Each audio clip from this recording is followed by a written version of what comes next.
If you go to your local mall, I want you to look. I mean, really look. Where is the arcade?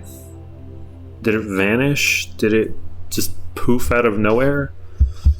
Are arcades dead? Or did the ones at your local mall just disappear? This is looking at you, GameWorks Seattle. What happened to you? Imagine this. You're a child of the 80s or 90s, and I bet you recall going to your local mall. It was the focal point of your week because it's the weekend. You get to see the shops. You get to possibly go to GameStop and see what cool stuff they have there. And this is back when every mall had a Sears and a Macy's, and they were pretty big, way before Amazon was ever even contrived. I'm deep cutting it here, so get those member berries. But some malls had one of the best locations for a child to be dropped off at, and it was their local mom and pop arcade. They had many fun games for you to play as you enjoyed the flashy lights, the noises, the tokens being dropped into the games. There were so many rings and buzzards, clicking noises of the pinball.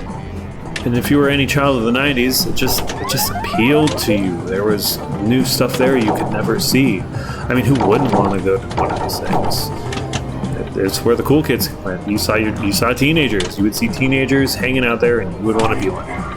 But now you're 40, and when you go to the mall, what do you see?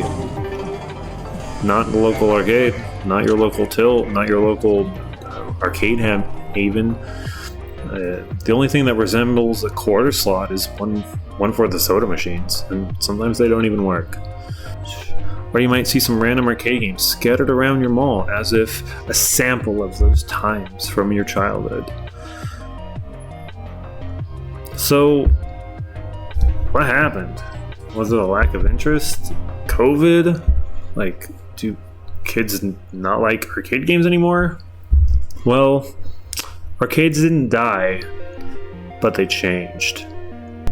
One of the biggest points about having an active location at a mall is expensive. If you rent out a spot at the mall, at your local mall, any mall, the cost for a lease for one of these spaces is expensive. Thousands of dollars per month can go into one location to ensure you have a spot. And it's funny too, because you know the phrase location, location, location. This matters, as stores near popular areas get charged more than places off in the corner. Take this for example. If you have TJ Maxx next to the food court, well, people are going to get food. They'll be like, oh, let's go to the mall. Let's go to Chipotle. Let's go to insert random store here. Pick your favorite. And then as they enter, they'll walk by going, oh, look, there's a Marshall's over there. I'm going to go check out the Marshall's. Cool. So you do. And what happens? You end up going to that store. So, of course, the mall's going to want to make money. They're going to want to charge you more for that location. This is called foot traffic. It's locations that attract a lot of attention. You get a lot of foot traffic, they're expensive. Second, the price of the games. Not only do you need to pay for the lease, but there's the games, and they're not free. An arcade cabinet is not a free thing. Your average new DDR cabinet is about $10,000. You can get an older model for like $3,000 to $5,000, but they're probably going to be broken. They're probably not going to work. They're probably going to need repairs, and the cost of this does not include the maintenance or the shipping from where you buy them from. The biggest reason that arcades left malls is, why play games in an arcade when you can play them at home? At-home gaming's gotten huge. It's so much better than it was back in the 80s and 90s. Some places you couldn't afford a $100 console, but you could afford $5 to go to the arcade. Like, the invention of the home entertainment console, looking at you, Nintendo, aided in killing the local arcade. That is a fact. It's not only cheaper in the long run, you spend $100, you buy a console, maybe you get a game, you can play that for infinite hours, and not need to worry about the infinite necessary of quarters or pumping in more money to a game to keep playing it. But it's not only cheaper in the long run, but you didn't need to leave the comfort of your couch to enjoy video games. So it looks like being lazy won out here. But okay, I can read your mind. I can tell you, wait a minute, Bryson. Arcades aren't dead. I see one near me. What about places like Round 1? You bring up a good point, and you're not wrong, but it's the same problem. But it's for a different reason.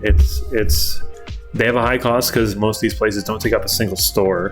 They take up an entire eighth of the mall, or a mall. They take up an entire renovated or abandoned location like an old Sears or something. And so they have much higher rent to afford because they take up so much space. They have a higher game cost because the game quality is much better than, again, your local little location versus having one or two games. They have hundreds, mostly crane games, which do generate income, but that's a whole separate side video. And they compete versus at home because some of the games they have are literally the same thing you could play at home, but just in a different experience. But they have a cheat code, and it's because they have a niche. They're not just an arcade to go pump money at. For example, one of the benefits about having such a large brand is they can import games from out of the country. Want to play a Japan exclusive game that you can't get at home unless you drop $10,000? They got it. Want to go bowling and drink beer? Yep, they got that too. Want to go on a date and win a prize like it's the 80s again? Definitely, you can do that. And groovy. Round 1 Arcade is an evolution of the arcade gaming experience over the years, as this can come over the hardships and problems of similar spaces because they can afford the cost, labor, and time that it takes for arcades to happen. This is accomplished by making Round 1 your all-around entertainment location.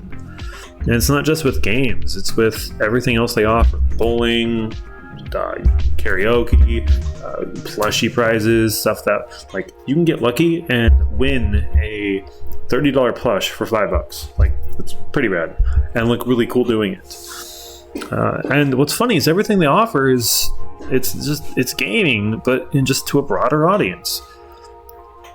It's like their idea is just too big to fail, where small arcades can pop or break from the problem with rent or games or if the mall goes under, but not a big location.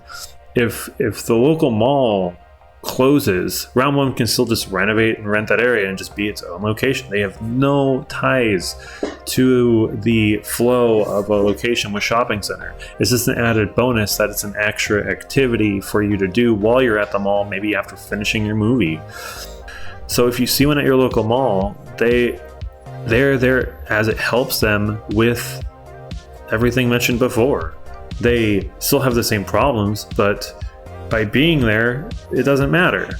The location is perfect as it's attached to a mall because it brings people to their locations. It's like after you go shopping or eating, you're looking for something to do because you got more energy, because your kids have more energy than you want to handle.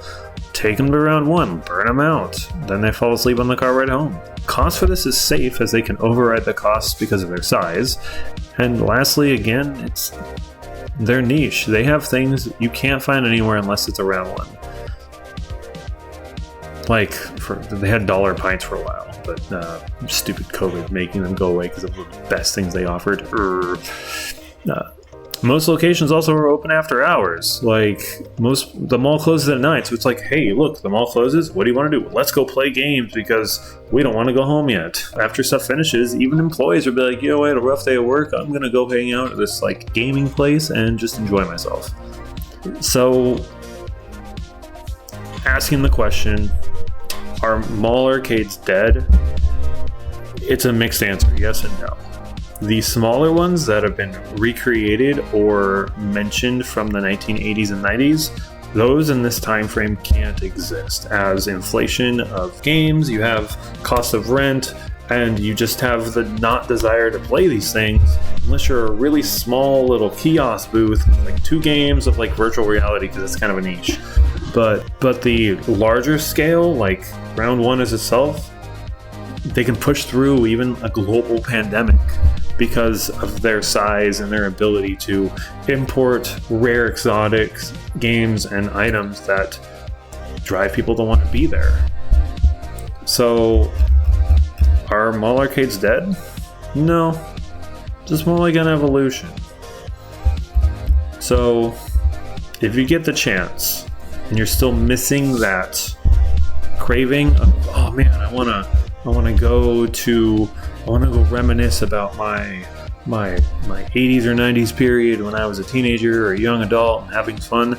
It's okay to go to one of these places and enjoy yourself. That is fine, because they're as close as you're gonna get unless you open up your own to that feeling of arcade style nostalgia. Hey there. If you like the content, if you like the video, thank you. Subscribe, leave a comment.